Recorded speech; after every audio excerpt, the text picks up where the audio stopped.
Channel Mahalakshmi की ओर से आप सबको सादर जय जिनेंद्र। 22 अप्रैल झरोखा में लाए हैं कुछ खास बात। कहते हैं इस भारत के अंदर आर्चियोलॉजिकल रूप में यानी पुरातत्व विभाग के रूप में हमारी ऐतिहासिक मूर्तियों की सबसे बड़ी चोरी 8 साल पहले हुई थी और अब 8 साल की सुनवाई के बाद आज उसको 10 साल की सजा मिली है। हुई थी जैनों की काशी कही जाने वाली मूडबद्री से। आज उसी एक्सक्लूसिव रिपोर्ट के साथ आपके पास लाए हैं सबसे बड़ा खुलासा, सबसे बड़ी चोरी के साथ। मैंगलोर से महज 37 किलोमीटर पाता है यह जैनों की काशी मूडबद्री। इन्हीं रास्तों से गुजरकर हम मूडबद्री पहुंचते हैं। वहीं का रास्ता देख रहे हैं आप, जहां पर हमारे 18 मंदिर हैं, ऐतिहासिक मंदिर हैं, 1000 वर्ष प्राचीन, और यहां पर प्रतिमाएं भी एकदम अद्भुत है, मन को आनंदित करने वाली। और इन 18 मंदिरों में से प्रमुख है गुरु वसति, जिसके दृश्य आप देख रहे हैं। बस यहीं पर साल 2013 5 जुलाई की रात हुई थी। दिन शनिवार हो गया था, यानी 6 जुलाई को सुबह 1:10 पर इसी मंदिर से हमारी ऐतिहासिक मूर्तियां चोरी की थी।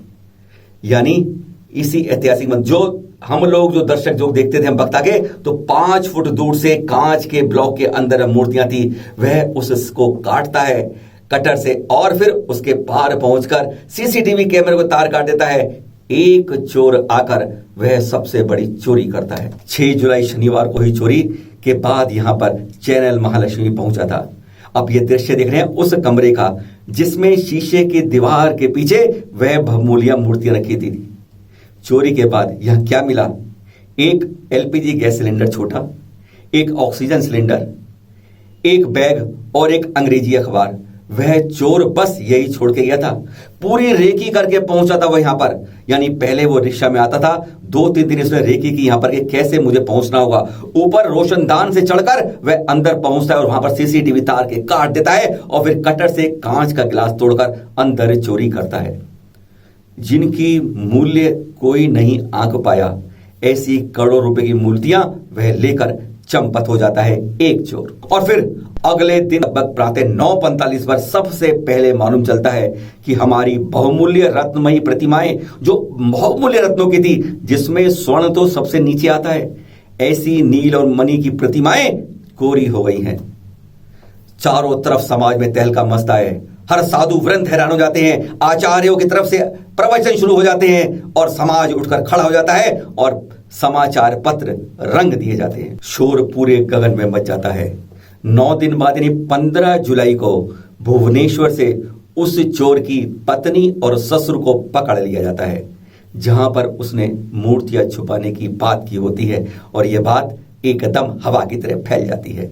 10वीं सदी की मूर्तियां जो 52 में से 18 बहुमूल्य थी, वह उनको लेकर चंपत हो जाता है। और फिर ससुर और पत्नी से पूछताछ करते करते राजा जी नामक ज्वेलर तक पुलिस के हाथ पहुंच जाते हैं और फिर वहां पर 3 मूर्तियां बरामद हो जाती हैं और मालूम चलता है कि उसने 5 मूर्तियों को गलाकर उसका सोना बनाने की कोशिश कर ली है। चारों तरफ तलाश शुरू हो जाती है उस चोर की, संतोष दास उर्फ घनश्याम दास की। कर्नाटक, तमिलनाडु, ओडिशा की कंबाइंड संयुक्त टीम बनती है और आखिरकार में 27 जुलाई को छुपता हुआ संतोष दास पकड़ा जाता है। तब मालूम चलता है कि उसने चोरी कैसे की। संतोष पकड़ा जाता है, चोरी का खुलासा होता है। मालूम चलता है कि इतिहास की आर्चियोलॉजी सबसे बड़ी चोरी में कोई और नहीं, एक अकेला युवक था जो यहां पर कभी दर्शन करने आया रिक्शा में। उसे पता चला कि यहां तो बहुत कमजोर सुरक्षा व्यवस्था है और उस दिन जिस दिन चोरी की, उस समय यहां के चारुकीर्ति भट्टारक स्वामी भी अमेरिका गए थे प्रवचनों के लिए और तब वह रात में अकेला ही सारे इस चोरी को इंजाम देकर वह चोरी कर लेता है। बात चलती है और तब हैरानगी होती है जब 17 नवंबर को वहां पर पुलिस कमिश्नर के पास एक रजिस्टर्ड स्पीड पोस्ट से पार्सल आता है 750 ग्राम का और फिर उसे खोलने से आंखें फटी रह जाती है पुलिस की। धनाधन फोन पहुंचता है चारुकीर्ति जी के पास 7:10 पर अगले दिन सुबह कि आप यहां पर आइए, कुछ पहचान करिए। तुरंत चारुकीर्ति जी महाराज जी पहुंचते हैं 8:35 पर थाने के अंदर और देखकर होश उड़ जाते हैं सबके कि जो स्पीड पोस्ट पार्सल होता है उसके अंदर 17 मूर्तियां अलग अलग रूप में उसमें वहां पर पहुंच जाती हैं, वही जो चोरी की होती हैं। किसने किया, कैसे किया, एक इतिहास के रूप में, अब एक जरूर के रूप में एक सबके लिए सनसनी बन जाता है। स्पीड पोस्ट से भेजी गई यह मूर्तियां जिसमें एक भेजने में क्षतिग्रस्त हो जाती। गिरफ्तारी के बाद उस पर विभिन्न धाराओं में संतोष दास पर मुकदमा चलता है अदालत में, और अब यानी कल 21 अप्रैल को अदालत उसकी सजा सुनाती है संतोष दास की।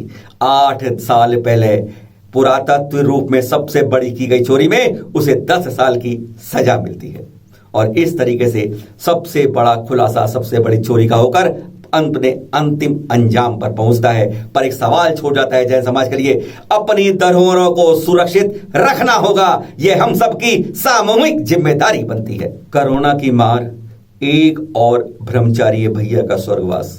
गुरुकुल बरनावा में यानी अपने जीवन को बच्चों के लिए संस्कार देने में हमेशा लगे रहे ज्ञान सागर जी आचार्य श्री के खास शिष्य बरनावा गुरुकुल के अधिष्ठाता ब्रह्मचारी अतुल भैया जी बजाज, जिन्हें कोरोना ने संक्रमित कर लिया था, लेकिन इतना मजबूत थे कि उनसे हमारी एक दिन पहले ही बात हुई थी, तो उन्होंने कहा था कि मुझे ना चलना है, मैं कोरोना हो गया है, मैं तब भी जाऊंगा। लेकिन किसको क्या पता कि समय कब फिर जाता है और फिर उनका कोरोना से संक्रमित होकर स्वर्गवास हो जाता है। चैनल महालक्ष्मी व सांध्या महालक्ष्मी हार्दिक विनयांजलि अर्पित करता है। अहमदाबाद से दुख की खबर, साध्वी जी का हुआ स्वर्गवास।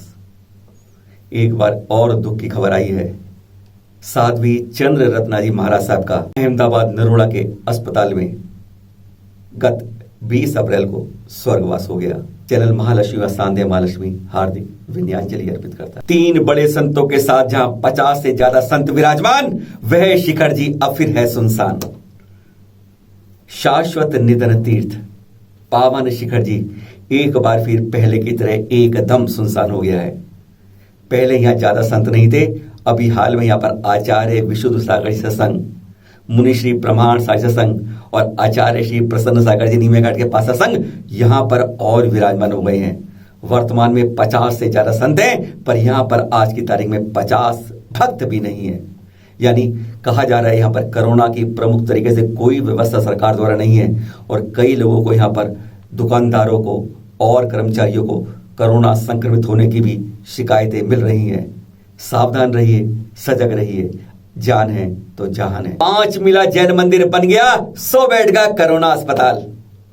महाराष्ट्र आज पूरी दुनिया में छाया हुआ है कोरोना पीड़ितों के कारण, और उसकी राजधानी मुंबई किसी से छुपी नहीं है, जहां हाहाकार मच गया है बेड की कमी से और ऑक्सीजन की कमी से।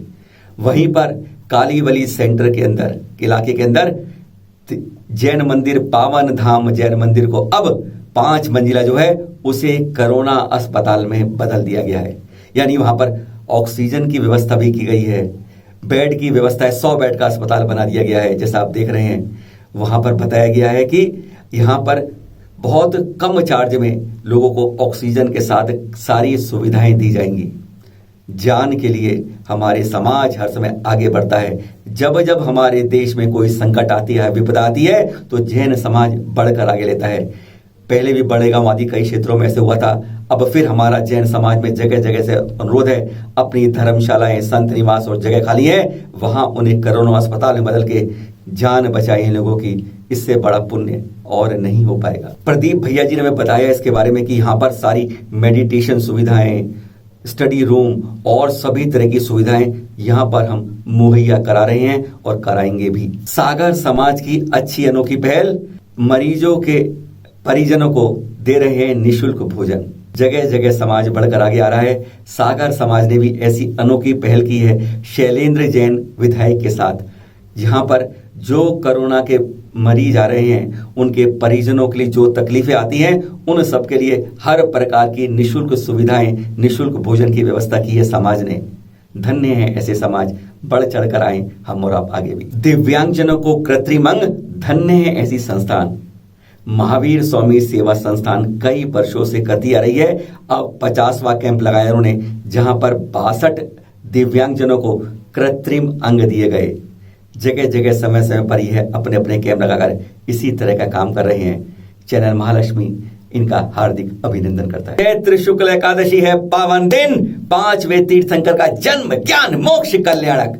और हम आ गए हैं सीधा इस शिखर जी की अविचल कूट पर, जिससे इसी यानी जो 23 अप्रैल को है चैत्र शुक्ल एकादशी, इसी दिन 5वें तीर्थंकर का जन्म, ज्ञान और मोक्ष कल्याणक है। वैसे 16वें तीर्थंकर शांतिनाथ जी के, 17वें तीर्थंकर कुंतुनाथ जी के भी 3-3 कल्याणक ही दिन आते हैं, पर आपका जन्म, ज्ञान, मोक्ष केवल एक तीर्थंकर का है।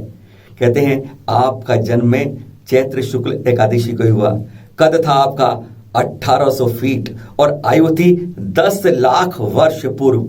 फिर इसी दिन यानी 20 वर्ष घनघोर तप करने के बाद आपको सहेतुक वन में चैत्र शुक्ल एकादशी को ही केवल ज्ञान की प्राप्ति हो जाती है। और फिर आपका समोषण लगने शुरू होते हैं। आपका केवली काल जो होता है वह 1 लाख वर्ष पूर्व होता है।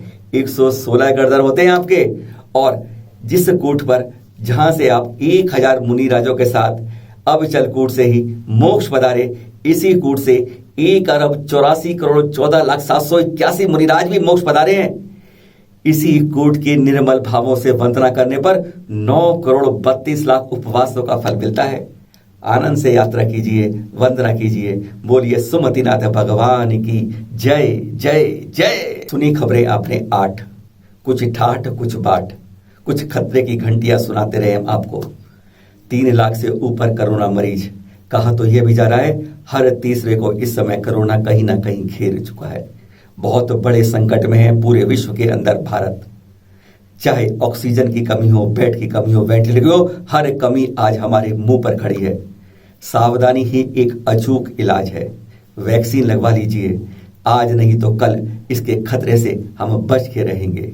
और सुरक्षित रहिए, मास्क लगा कर रखिए, दूरी बना के रखिए। बचाव ही इसका अचूक इलाज है। फिर मिलेंगे कल एक बड़ी ज्यादा रोचक खबर के साथ। पहचानिए आप, चिंतन कीजिए। कल मिलेंगे फिर 8 बजे। सादर जय जिनेंद्र।